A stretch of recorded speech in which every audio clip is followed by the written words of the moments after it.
नमस्कार दोस्तों, मैं doctor Vivek Kahale from department of pharmacy government polytechnic Jalgaon आज आपके सामने ड्रग इंस्पेक्टर जो कि एग्जीक्यूटिव बॉडीज के अंतर्गत ड्रग एंड कॉस्मेटिक एक्ट में आता है। ये जो डिस्कशन है आज जो हम करने जा रहे ये पिछले वीडियो पे आधारित है। तो चलो मित्रों, हम लोग देखते कि आज ड्रग इंस्पेक्टर के अंदर हम लोगों को क्या क्या देखना है।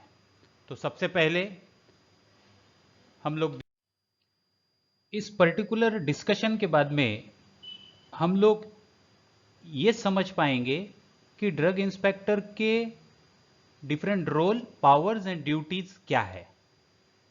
तो सबसे पहले देखते हैं कि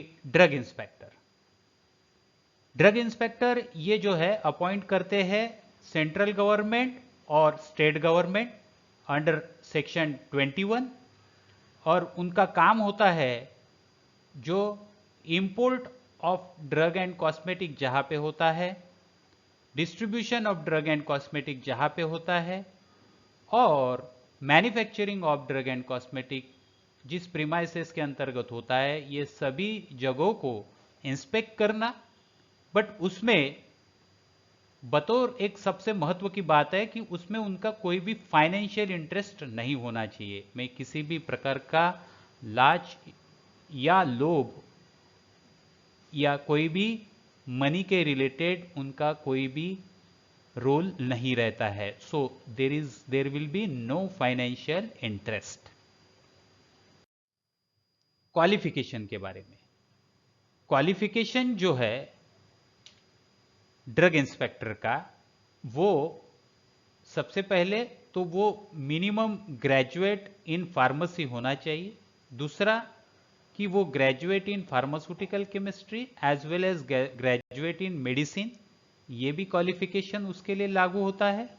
फिर तीसरा जो है वो स्पेशलाइजेशन होना चाहिए at least in clinical pharmacology and microbiology. तो ये दोनों क्षेत्रों में उसका स्पेशलाइजेशन और graduation in pharmacy, pharmaceutical chemistry and medicine ये अनिवार्य है ड्रग इंस्पेक्टर के क्वालिफिकेशन के लिए।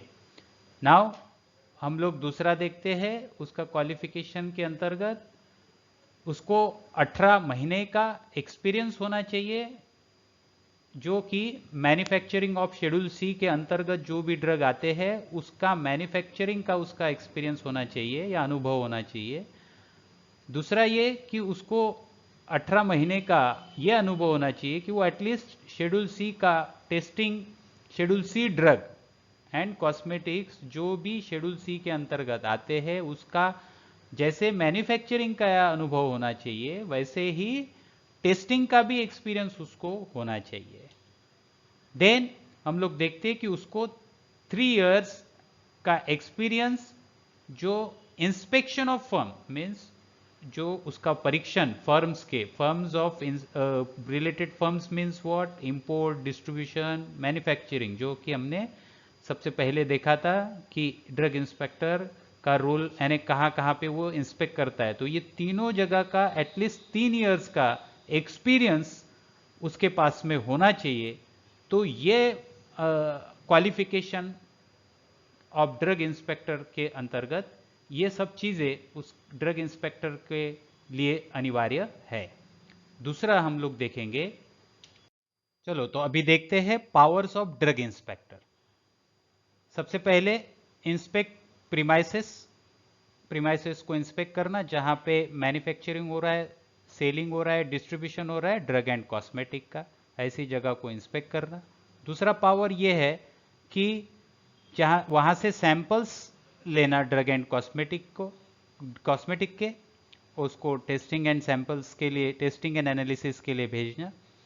उसके बाद में ऐसी जगह पे एंटर करना और ऐसी जगह को सर्च करना जहां पे किसी भी प्रकार का ऑफेंस कमिटेड हो रहा है, ऐसी जगह से उसको देखना, उसको इंस्पेक्ट करना और उसको स्टॉप करना, stop and search of any vehicle, जहां पे फिर से किसी भी प्रकार का ऑफेंस या गुनाह हो रहा है, इस प्रकार की जानकारी अगर आपके पास में आती है ड्रग इंस्पेक्टर के पास में, तो वो उसके पावर्स के अंतर्गत आता है कि उसको कभी भी स्टॉप करके सर्च कर सकता है, उसको इंस्पेक्ट कर सकता है। उसके बाद में गिव ऑर्डर, वो राइटिंग में ऑर्डर दे सकता है, जहां पे पोजेशन इन विच ऑफेंस कमिटेड, जहां पे ऑफेंस या गुनाह हो रहा है, और उसको डिस्पोज करने के लिए stock for not exceeding 20 days, 20 days तक उसको स्टॉक को वो डिस्पोज ऑफ कर सकता है। देन उस पर्टिकुलर जगह को एग्जामिन करना, उसके रिलेटेड रजिस्टर जो है, रिकॉर्ड जो है ड्रग एंड कॉस्मेटिक के मैन्युफैक्चरिंग, सेलिंग या डिस्ट्रीब्यूशन के रिलेटेड जो कुछ भी रिकॉर्ड है उसको एग्जामिन करना, ये भी पावर्स ऑफ ड्रग इंस्पेक्टर के अंतर्गत आता है। देखते हैं उसकी ड्यूटीज ऑफ ड्रग इंस्पेक्टर।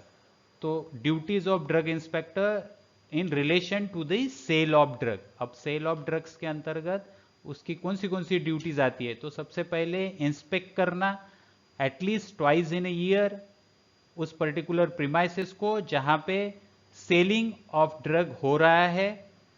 उसके बाद में उसके सभी प्रीमाइसेस को चेक करना कि वो पूरा के पूरा जहाँ पे सेलिंग हो रहा है वो एज पर कंडीशंस, जो रूल्स एंड रेगुलेशन और जो कंडीशंस मेंशन की गई है कि इस कंडीशन के बदौलत उनको उस लाइसेंस मिला है और उसको उस कंडीशन को फॉलो करना अनिवार्य है, और उसी के अंतर्गत उसको सेलिंग करना भी अनिवार्य है। उसकी कंडीशन चेक करना, उसके बाद में उसको इन्वेस्टिगेट करना, किसी भी पर्टिकुलर जहां पे सेलिंग हो रहा है उस पर्टिकुलर प्रीमाइसेस को इन्वेस्टिगेट करना, कोई कंप्लेंट आती है तो उसके अगेंस्ट भी उसको इन्वेस्टिगेट करना, ये भी ड्यूटीज ऑफ ड्रग इंस्पेक्टर के अंतर्गत आता है। फिर अगर कोई particular institute breach of the act, means कोई ऐसा एक्ट को ब्रीच करते हैं जो सेलिंग जहां पे हो रहा है, तो उसको एग्जामिन करना, इंस्टीट्यूट करना। उसके बाद में पूरे के पूरे जो रिकॉर्ड्स है, रजिस्टर है related to the drug and cosmetic selling and purchasing and distribution, उसके रिलेटेड जो भी रिकॉर्ड है उसको मेंटेन करना और चेक करना, ये भी काम ड्यूटीज के अंदर आता है ड्रग इंस्पेक्टर के। और इंक्वायरीज एंड इंस्पेक्शन और इंक्वायरीज, ये तो उसका पहला अधिकार है और वो उसको करना ही पड़ता है और वो करते रहते हैं। और रिलेटेड जहाँ पे भी सेलिंग ऑफ द ड्रग हो रहा है तो ऐसी जगह पे उनकी ड्यूटी है कि वहाँ पे वो इंक्वायरी करे कि कोई किसी भी प्रकार का यहाँ पे ऑफेंस तो नहीं हो रहा है, गड़बड़ी नहीं हो रही है, किसी भी प्रकार का ब्रेकिंग नहीं हो रहा है, उसको इंस्पेक्ट करना, चेक करना, मेंटेन करना, वो सभी प्रकार की ड्यूटीज के अंतर्गत ड्रग इंस्पेक्टर के ड्यूटीज के अंतर्गत आता है। अब हम लोग देखेंगे duties in relation to manufacturing of drug. अब सबसे पहले इंस्पेक्ट ट्वाइस, जहाँ पे मैन्युफैक्चरिंग हो रही है ड्रग्स की उसको साल में 2 बार तो भी चेक करना। उसके बाद में inspect manufacturing premises in schedule C and C1, इसको इंस्पेक्ट करना। देन उसके अंतर्गत ऑब्जर्व करना, जो पर्टिकुलर जहाँ पे मैन्युफैक्चरिंग हो रही है उसको ऑब्जर्व करना और उसको देखना कि वहाँ पे जो मैन्युफैक्चर की प्रोसीजर हो रही है वो एज पर कंडीशंस हो रही कि नहीं। तो उसमें क्या क्या देखा जाता है? उसमें पहले देखा जाता है टेस्टिंग ऑफ ड्रग्स, जहाँ पे मैन्युफैक्चरिंग हो रहा है वहाँ पे ड्रग का testing properly as per rules and regulation, as per guideline हो रहा है या नहीं हो रहा है। देन उसके बाद में स्टोरेज कंडीशन, जहाँ पे भी मैन्युफैक्चरिंग हो रहा है उसका स्टोरेज कंडीशन भी प्रॉपरली चेक करना, ये भी ड्रग इंस्पेक्टर के ड्यूटीज के अंतर्गत आता है और वो भी उसको देखना पड़ता है। देन उसके बाद में क्वालिफिकेशन, जो पर्टिकुलर मैन्युफैक्चरिंग प्रीमाइसेस है वहाँ पे जो टेक्निकल स्टाफ है उसका क्वालिफिकेशन चेक करना, उसकी कॉम्पिटेंसी चेक करना, ये भी ड्रग इंस्पेक्टर के अंतर्गत ड्यूटीज़ के अंतर्गत आता है। उसके बाद में उसको बाकी अदर डिटेल्स भी चेक करनी पड़ती है। तो क्या क्या, तो पहले हम लोग देखते हैं उसकी potency and purity, means particular कोई भी ड्रग की वो पोटेंट होना और प्योर होना, ये सबसे पहला मैन्युफैक्चरिंग के अंतर्गत आता है, क्योंकि वो डायरेक्टली ह्यूमन बीइंग्स के एडमिनिस्ट्रेशन के लिए दिया जाता है। तो उसके बाद में इंस्पेक्शन रिपोर्ट, ये सब जो कुछ भी वो इंस्पेक्शन करता है, ऑब्जर्वेशन करता है, उसका रिपोर्ट तैयार करना और उसको पर्टिकुलर लाइसेंसिंग अथॉरिटी को भेजना उस पर्टिकुलर प्रीमाइसेस के बारे में, ये भी ये उसके ड्यूटीज़ के अंतर्गत आता है, ड्रग इंस्पेक्टर के ड्यूटीज़ के अंतर्गत वो आता है। उसके बाद में sample of drug, send the sample of drug, particular premises के जहाँ पे मैन्युफैक्चरिंग होता है वहाँ से वो सैंपल्स लेना और वो सैंपल्स टेस्टिंग एंड एनालिसिस के लिए भेजना, ये भी उसी ड्यूटीज़ का पार्ट है ड्रग इंस्पेक्टर के। Then at last check the record, यहाँ पे भी उसको सभी प्रकार का रिकॉर्ड जो manufacturing of drug and cosmetic के लिए ज़रूरी है, वो सभी रिकॉर्ड को चेक करना, ये भी ड्यूटीज़ के अंतर्गत आता है।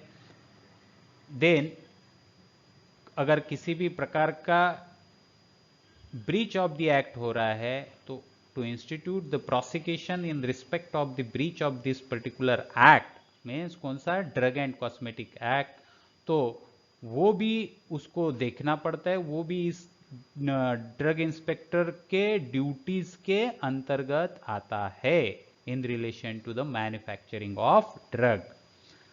तो ये हो गया ड्यूटीज का पार्ट। अब हम लोग आखिरी में देखने जा रहे हैं प्रोसीजर ऑफ इंस्पेक्शन। प्रोसीजर में क्या होता है, प्रोसीजर सबसे पहले inspection takes the sample of drug, he shall pay the fair price of it, जहाँ पे भी इंस्पेक्शन हो रहा है वहाँ से जब जब वो सैंपल लेता है उसकी फेयर प्राइस पे करना, ये ड्रग इंस्पेक्टर का काम है। Then where an inspector seizes the stock of drug, जहाँ पे वो पर्टिकुलर स्टॉक को सीज कर रहा है या उसको क्लोज कर रहा है, तो उसी वक्त उसको वो फॉर्म नंबर 16 की रिसिप्ट के ऊपर और फॉर्म नंबर 16 के ऊपर उसको रिसिप्ट देनी पड़ती है।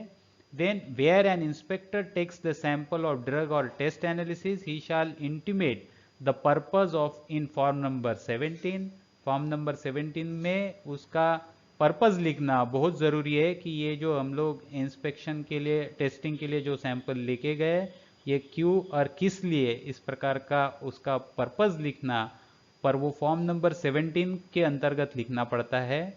तो ये महत्व की चीज़ें हैं कि जब स्टॉक सीज होता है तो फॉर्म नंबर 16 के रिसिप्ट में देना पड़ता है, और जो टेस्टिंग और एनालिसिस के लिए सैंपल भेजे जाते हैं वो फॉर्म नंबर 17 में दिया जाता है।